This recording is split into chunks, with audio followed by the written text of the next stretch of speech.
નમસ્કાર, spark today ન્યૂઝમાં આપનું હાર્દિક સ્વાગત છે। હાલ અત્યારે ઓક્ટોબર મહિનો, સત્તાવાર રીતે શિયાળાની શરૂઆત થઈ ચૂકી હોવી જોઈએ, પરંતુ હાલ અત્યારે કમોસમી વરસાદ અલગ અલગ જગ્યા પર વરસી રહ્યો છે। હવામાન વિભાગે આગાહી કરી જ હતી અને આગાહી સાચી ઠરી રહી છે। બીજી ત્રીજી તારીખ સુધી અલગ અલગ વિસ્તારમાં વરસાદ વરસી રહ્યો છે અને એ પણ ધોધમાર વરસાદ। અને આ ધોધમાર વરસાદ એ કમોસમી વરસાદ કહેવાય। કમોસમી ધોધમાર વરસાદ અલગ અલગ વિસ્તારમાં વરસતાની સાથે જ જગતના તાત એટલે કે ખેડૂતો ચિંતામાં મુકાયા છે। ચિંતામાં નહીં, લાખો રૂપિયાનું નુકસાન પણ થયું છે, ઊભા પાકને નુકસાન થયું છે, ખેડૂતો રડી રહ્યા છે, કારણ આખા વર્ષની જે મહેનત છે હાલ અત્યારે પાણીમાં ડૂબી ગઈ છે।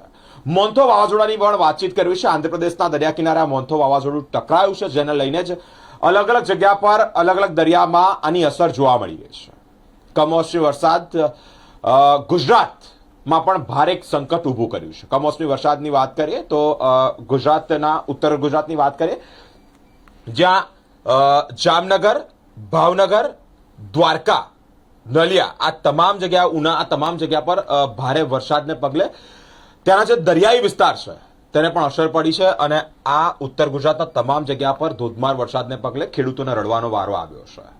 અલગ અલગ જગ્યા પર વરસાદી સિસ્ટમ સક્રિય થઈ। વરસાદી સિસ્ટમ સક્રિય થતાની સાથે જ ધોધમાર વરસાદ। આપણે ઉત્તર ગુજરાતથી અમારા સંવાદદાતા જોડાઈ રહ્યા છે, એક પછી એક તમામ સંવાદદાતા સાથે વાતચીત કરવી છે કે ત્યાંની હાલ અત્યારે પરિસ્થિતિ શું છે, કયા પ્રકાર કોર્પોરેશન અને જે તંત્ર છે તે કામ કરી રહ્યું છે। પરંતુ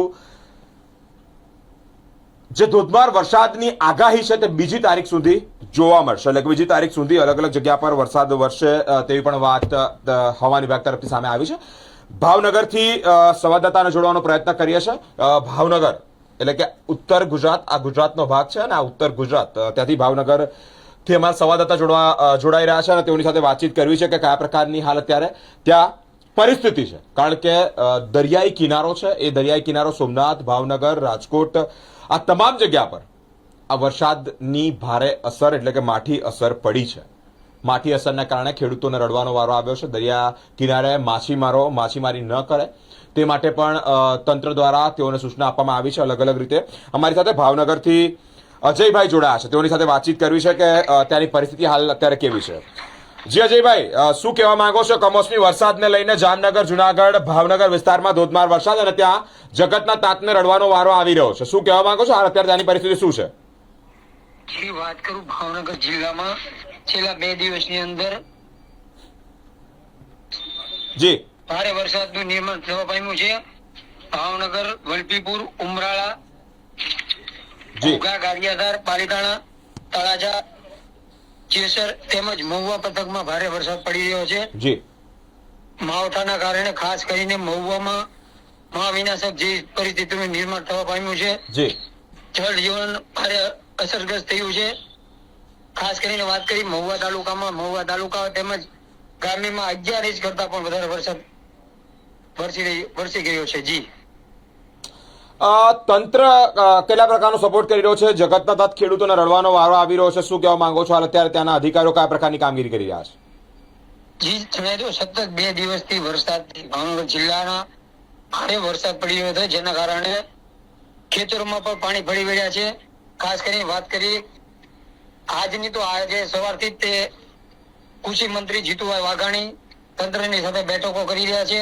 મહુવા તેમજ તળાજા પંથકમાં પણ પોતે જઈ રહ્યા છે અને તંત્રની સાથે વાત કરીને તાગ મેળવી રહ્યા છે। જી અજયભાઈ, ખૂબ ખૂબ આભાર ત્યાંની વાતચીત અને ત્યાંની માહિતી પહોંચાડવા બદલ। અમારી સાથે અલગ અલગ વિસ્તારથી અલગ અલગ જે રિપોર્ટરો છે, સંવાદદાતા છે, તે અમારી સાથે જોડાયા છે, સાથે જ અમારા સિનિયર રિપોર્ટર છે, ચેનલ હેડ છે, તેઓની સાથે પણ વાતચીત કરવી છે અને તે અંતર્ગત માહિતી લેવી છે કે આજે ઉત્તર ગુજરાતનો જે વિસ્તાર છે ત્યાંની કેવી પરિસ્થિતિ છે, લોકોને રડવાનો વારો આવી રહ્યો છે, લોકોની સાથે જગતના જે તાત ખેડૂતો કહેવાય તેઓ લોકોને રડવાનો વારો છે। જી કૌશલભાઈ, શું કહેવા માંગો છો? હાલ અત્યારે કમોસમી વરસાદને લીધે ઉત્તર ગુજરાતમાં માઠી અસર પડી છે અને ખેડૂતોને રડવાનો વારો આવી રહ્યો છે।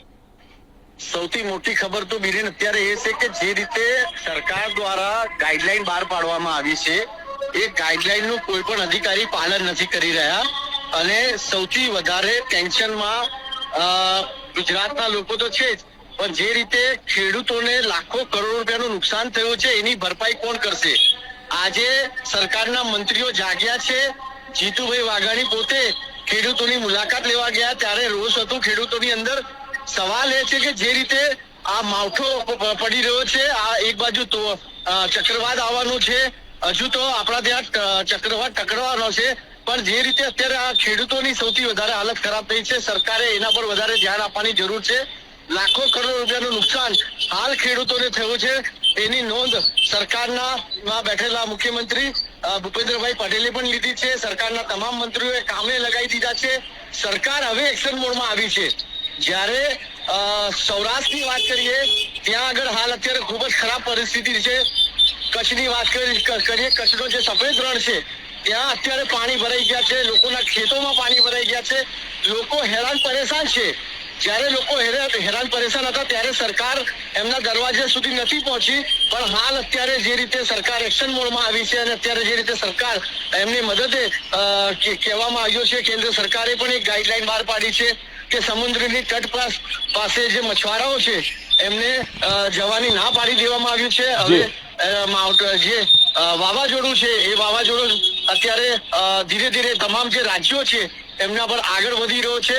એની તોફાની બેટિંગ શરૂ કરી દેવામાં આવી છે. જે રીતે દરિયો તોફાન કર્યો છે, કોસ્ટગાર્ડને કામે લગાવી દેવામાં આવી છે, પોલીસને અલર્ટ કરી દેવામાં આવ્યા છે, ખાસ કરીને માછીમારોને અલર્ટ કરી દેવામાં આવ્યા છે. સવાલ બ્રેન એ છે કે હાલ સૌથી ખતરનાક પરિસ્થિતિ જે થઈ રહી છે એ ખેડૂતોની થઈ રહી છે, કેમ કે સૌથી વધારે નુકસાન એમનો થયો છે. બધા જે પાક હતા એ પાક ધોવાઈ ગયા છે બિરેન. એટલે મારી સરકારને પણ અપીલ છે કે ખેડૂતોનું થોડું ધ્યાનમાં રાખીને હમણાં ડભોઈના ધારાસભ્ય દ્વારા એક અવાજ ઉઠાવવામાં આવી છે કે તાત્કાલિક વળતર મળવું જોઈએ. અત્યારે શું હોય છે, કાગળિયા પર લખી દેવામાં આવે છે કે ભાઈ આટલું નુકસાન થયું, પણ વળતર મળવામાં વર્ષો નીકળી જાય છે, માણસ બની જાય છે તો પણ એને વળતર નથી મળતું. હમણાં શૈલેષ સોટા દ્વારા ડભોઈના જે ધારાસભ્ય છે સરકારમાં રજૂઆત કરવામાં આવી છે કે તાત્કાલિક આ જેટલા બી ખેડૂતોનું નુકસાન થયું છે એ નુકસાનની ભરપાઈ હમણાં જ કરવામાં આવે. તમે કાગળિયા પર લખીને લઈ જશો પછી કોઈ હાલતું નથી બિરેન. સાચી વાત છે. તમે જોયું હશે ખેડૂતોને ધક્કા ખવડાવવામાં આવે છે. આજે ખેડૂતોની હાલત એટલી નબળી થઈ ગઈ છે કે લોકોને હવે આગળ આવવાની જરૂર છે, કેમ કે સરકાર ઉપરથી તો ભરોસો એમનો ઉઠી ગયો છે. અને જે રીતે આ વાવાઝોડું આગળ વધી રહ્યો છે, કંઈક ને કંઈક તોફાની બનવાનો છે. તમામ જે એના આસપાસમાં જે રાજ્યો આવેલા છે ત્યાં પણ હાઈ એલર્ટ કરી દેવામાં આવ્યો છે. ગુજરાતના મધ્ય ગુજરાત હોય, દક્ષિણ ગુજરાત હોય, તમામ. અને બીજી વાર આપણું ટેન્શન વધારી રહ્યા છે અંબાલાલ કાકા. એ તો કહી રહ્યા છે કે આવનાર 2 દિવસ આપણા માટે ખૂબ ખરાબ થવાના છે. એટલે પરિસ્થિતિ બગડવાની છે. સરકાર કંઈક ને કંઈક પ્રયત્ન કરવામાં આવી રહી છે, પણ જે રીતે આ પરિસ્થિતિને કંટ્રોલ કરવાની વાત છે, તો આ વાવાઝોડાને લઈને જેટલી પણ નુકસાન થાય એની ભરપાઈ તાત્કાલિક થવી જોઈએ. આ સરકારમાં બેઠેલા મંત્રી હોય કે મુખ્યમંત્રી હોય, તમામ સુધી મારી અવાજ જાય અને ખેડૂતોની અવાજ જાય એટલી જ હું આશા રાખું, કેમ કે જે નુકસાન અત્યારે હાલ એક લાખો રૂપિયાનું નથી થયું બિરેન, કરોડો રૂપિયાનું નુકસાન. એમની જે મહેનત પસીનાની જે કમાઈ હતી એ બધી ધોવાઈ ગઈ પાણીમાં. વરસાદ જતો રહ્યો છે, પણ વરસાદ પડી રહ્યો છે આ વાવાઝોડાના કારણે. આ તોફાન જે આવવાનો છે એના કારણે સમગ્ર રાજ્યોમાં હાઈ એલર્ટ અત્યારે કરી દેવામાં આવ્યો છે. એટલે સવાલ એ જ છે કે આ તોફાનથી આપણે જે સરકાર દ્વારા જેટલું બી નુકસાન થાય એની જે ભરપાઈ છે એ તાત્કાલિક કરવી જરૂરી છે, કેમ કે ખેડૂત મરી જશે આમાં. તમે જોયું હશે કે ખેડૂત આત્મહત્યા કરી રહ્યો છે, એના નુકસાનની ભરપાઈ કોણ કરશે? એટલે મારું સરકારને એક જ રિક્વેસ્ટ છે કે જે વાવાઝોડો આવી રહ્યો છે એને લડવા માટે કંઈક ને કંઈક શક્તિ આપવાની જરૂર છે. અને જે રીતે આ વાવાઝોડું ટકરાશે તો એનાથી સાવધાન રહેવાની પણ જરૂરી છે. જય બિરેન. ખૂબ ખૂબ આભાર આ અગત્યની માહિતી આપવા બદલ. હાલ અત્યારે ઉત્તર ગુજરાતની વાત કરીએ તો ઉત્તર ગુજરાતમાં અલગ અલગ જગ્યા પર ધોધમાર વરસાદ, જગતના તાત ખેડૂતો રડી રહ્યા છે, આત્મહત્યા કરી રહ્યા છે. સરકારશ્રીને એક વિનંતી કરી રહ્યા છે કે આ જેટલું પણ નુકસાન થયું તેનું વળતર ચૂકવવામાં આવે. કુદરતી આફત છે, કુદરતી આફતમાં ક્યાંક ને ક્યાંક સરકાર પોતાનો અહમ રોલ, જે મેઇન મુદ્દો કહેવાય, મેઇન તે પોતાનો ભાગ છે ત્યાંની અંદર અદા કરતા હોય છે, પરંતુ ક્યાંક ને ક્યાંક અત્યારે સરકારના અધિકારીઓ, સરકારના તંત્રના જે અધિકારીઓ છે તેઓની આખાડા કાન કરવાની વૃત્તિ હજી પણ ગઈ નથી.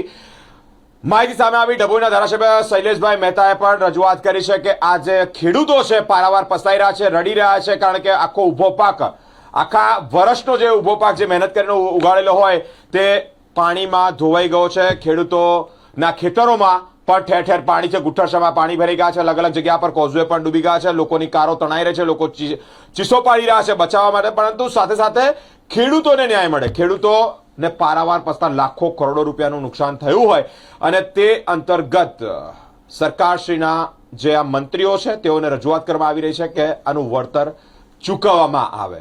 મેન્થો વાવાઝોડું પણ આંધ્રપ્રદેશ ના જે દરિયાકાંઠે છે ત્યાં પણ ટકરાયું છે. હવે એની અસર ગુજરાત પર કેટલી પડે છે, ગુજરાતના દરિયાકાંઠાઓ પર કેટલી અસર પડે છે તે પણ હવે જોવું રહ્યું, કારણ કે 50 લાખ લોકોથી વધારે પણ એ લોકોને સ્થળાંતરિત કરવામાં આવ્યા છે. આ મેન્થો વાવાઝોડું પવન સાથે આવી રહ્યું છે, પવન સાથે આંધ્રપ્રદેશના વિસ્તારોમાં દરિયાકાંઠે ટકરાઈ રહ્યું છે. હવે એની અસર ગુજરાત તરફ કેટલી પડે છે તે પણ હવે જોવું રહ્યું. અલગ અલગ જગ્યા પરની અપડેટ આપ સુધી પહોંચાડતા રહીશું અમારી સાથે સ્પાર્ક ટુડે ન્યૂઝ પર જોડાયેલા રહો.